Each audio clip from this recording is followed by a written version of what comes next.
Sa ibang balita naman, tinawag ni Senador Juan Ponce Enrile na Mangmang si Pangulong Aquino matapos silang sisihin sa hindi pag-usad ng Bangsamoro Basic Law. May buwelta rin ng senador sa mga naging banat ni Pinoy laban sa pamilya Marcos. Narito po ang aming eksklusibong report. Hindi nakaligtas si Senador Juan Ponce Enrile sa mga batikos ni Pangulong Aquino sa paggunita kahapon ng ika-30 taon ng People Power Revolution. Di po ba? Ang BBL naipit sa Senado sa Committee para sa Lokal na Gobyerno na pinamumunahan ni Senador Marcos. Di ba nung pinakahuling araw ng sesyon, tuloy pa rin ang pag-interpellate ni Senador Enrile? Di po ba itong dalawang apeldidong ding ito ang siyang nagtulak ng military solution para sa mga Moro nung panahon ng diktadorya? Sa panayam ng punto asintado kanina, matapang din ang buwelta ni Senador Enrile kay Pinoy. Mukhang gawin na nitong presidente na ito ang magbibintang sa ibang tao at hindi niya binibintang yung kanyang kakulangan. Giit ni Enrile, bago raw manise, tignan daw muna ni Pinoy ang sariling bakuran niya. Sabi mo dyan sa Pangulo na yan, na mag-aral muna siya. Hindi niya, ipinapakita niya sa madla na mangmang pala siya eh. At dapat alam niya, dahil naging senador siya, ng mga panukalang batas na ganoon, hindi pwedeng hawakan ng Senado muna hanggang hindi ipinapasa ng House of Representatives na kontrolado daw niya.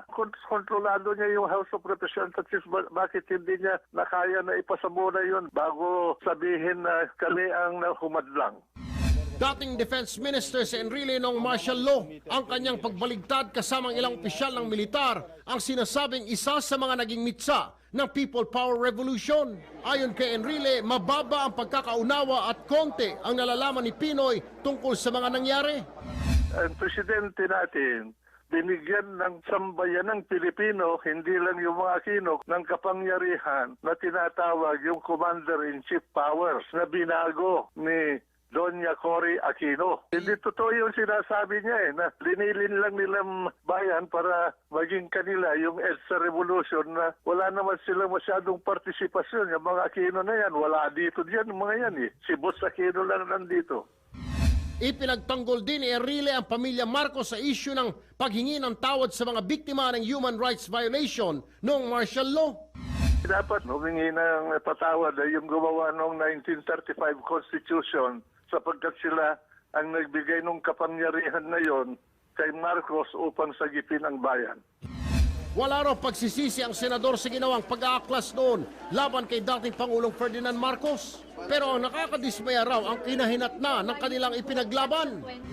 Tama yung ginawa namin. Pero yung naging resulta, yung mga humawak ng kapangyarihan, hindi nila nalalaman ang layunin ng EDSA Revolution na yon, yung sigaw ng bayan. Yung ginawa namin na sigaw ay naging palpak. Hanggang ngayon, nagdudusa ang bayan dahil sa humawak ng kapangyarihan.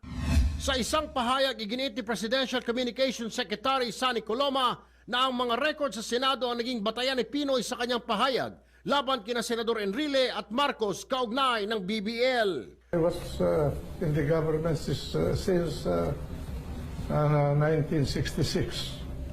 Kaya nga po, ano po ang inyong personal assessment of the presidency of Ferdinand Marcos even before he declared martial law in 1970? Well, actually, everything that we are enjoying today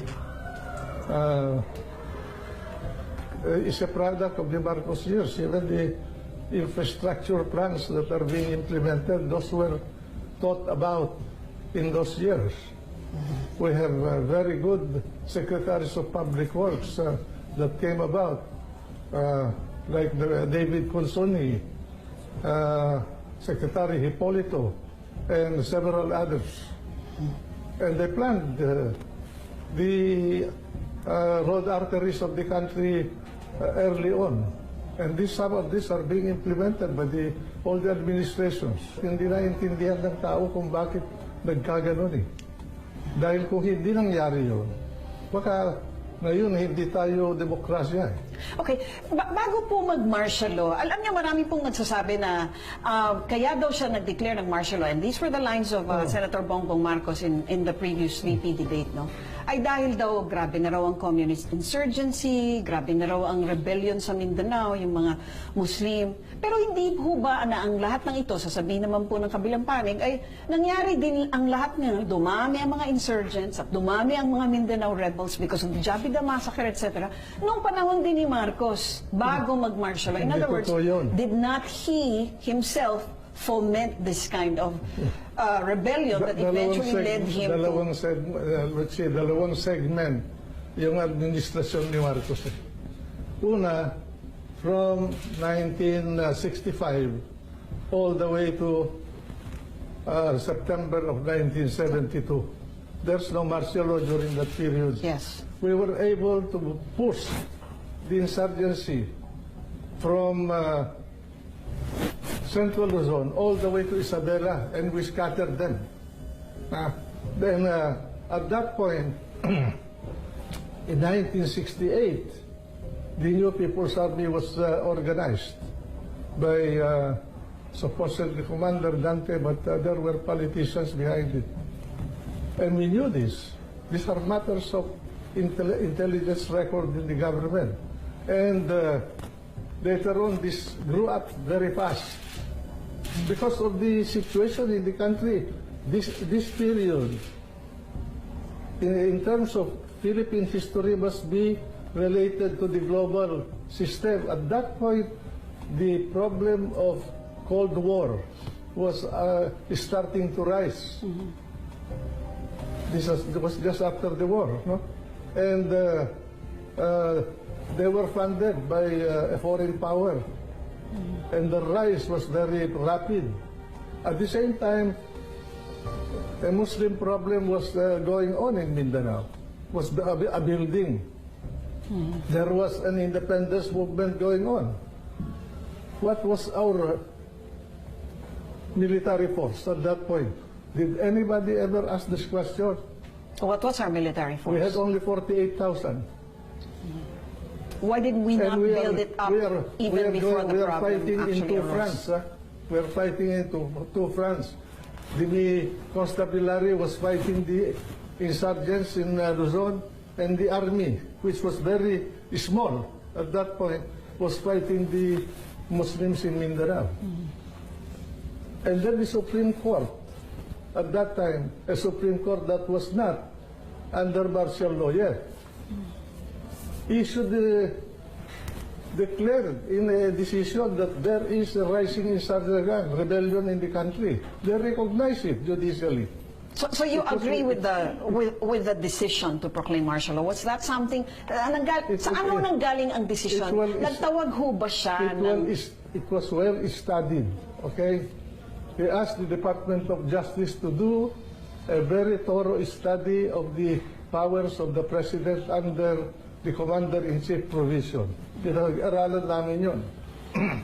Ngayon, ang mga kasama ko na nag-aral doon, dalawang magna cum laude sa UP. Si Mili Gonzaga, Minerva Gonzaga, ang naging Justice of the Supreme Court, at saka si Efren Plana. Parehong magna cum laude yun. Ngayon, we prepared a book covering the entire gamut of the powers of the President of the Philippines under a martial law condition. We gave it to President Marcos. The President Marcos called his cabinet and discussed the matter. And then he presented it to the General Staff of the Armed Forces of the Philippines, both the Constabulary and the Army.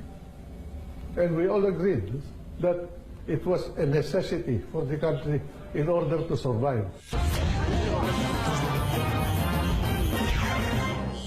Bakit ho later po, parang nag-backtrack po kayo at inamin niyo po na kayo po ay nagkaroon ng fake ambush para nga raw i-justify martial law? This No, was just I did not before. do a fake ambush. It was a staged ambush by some people, but Yeah, but you did admit that that was used to martial justify. law was already in the country at that point. There was no need for me to do any ambush. For what? I have already issued the orders to the J staff of the Armed Forces of the Philippines. Okay. So, pero sir, hindi nyo naman That is, hindi natanggi. alam mo, di ba yan na- ang ginagawa nila pang lalabo ng kasaysayan ng bansa. But they should assess the basis of the situation. Pero hindi naman ho maikakaila na kayo po ay instrumental sa pagpapatalsik sa kay Marcos. Well, ibang issue yun eh. So, paano Ang nyo, dahilan nun eh. how do you reconcile your support Well, of his policies, we particularly are on martial talking law of and country, your... no? Yes. I did not do these things for my personal gain. I was just helping to see to it that the country will survive. And probably in the future, pag wala ng mga masyadong emotion at mga political agenda sa mga tao at susuriin ng mga manunulat natin sa kasaysayan ng ating bansa ang mga pangyayari sa buhay ng ating bansa, ay maintindihan nila kung ano at bakit ginawa ni Marcos yung ginawa niya. At ano kaya ang resulta kung hindi kami gumalaw. Until now, they never discussed the proclamation or the contents of the proclamation or to deny the factual allegations of the proclamation. Marami yung nagsasabi nga ho na nung panahon daw ng martial law, actually, umayos daw po ang bayan. Karoon daw ng disiplina, umunlad daw ang Totoo yun. ekonomiya. Pero we were buffeted by events that were beyond our control. Una, yung gasoline, yung oil crisis. Di ba? Nagkaroon ng oil crisis, all of a sudden, 1973, we went through a rationing system. O siguro, hindi pa kayo buhay nun eh. We were having rations Yes. in those days, but then after that, umunlad ang Pilipinas. Then, series of events. There was an international controversy between the United States and the Soviet Union, and America was also having a problem building its forces and alliances. No? But this is too much to cover. So the usual plaints that are yung mga madalas pong binibring up against martial law, syempre po ay number one po yung human rights abuses. Well, why don't they file cases if there are human rights abuses? Why did they file their case in America instead of here? At napatunayan na nga po, as a matter of fact, meron na nga pong We were already in post-EDSA 1 revolution. They could have filed it here if they believed that what Marcos did was wrong or illegal or unconstitutional. In fact, that is the basic problem of the present Constitution. They removed that power of government which will make it survive in case of a real internal crisis. You mean the power to declare martial law? Yes. Every state in America has that power. Not the federal government, because the federal government does not deal with local issues. You were also Defense Secretary. I was from Yes. At the time that all February these... 10, 1970. Yes, sir. At the time that all of these, many of these human rights abuses allegedly took place, ano po ang inyong personal na pananaw sa mga akusasyong ito na We napakarami acted pong... on all the complaints. I used to receive all the relatives and parents of the people who were incarcerated, including the wife of President of Noynoy Aquino. I have her letters in my possession thanking me for what I did for them. Do you agree that these were abuses? Yes, there were. You cannot, no matter where you establish a norm like that, there are always abuses. You cannot control all the persons involved, you know. They have different attitudes, different characters, different thinking. Hindi ho ba dapat ngang pinanagutan ng rehimeng Marcos yon at hindi ho kaya Di Tama. pananagutan din nila yung kanilang ginawa na bubuwagin nila ang gobyerno ng Pilipinas. Di ba? What would you do if there is a rebellion? You should see what they do in other countries. At least up here, we use the law.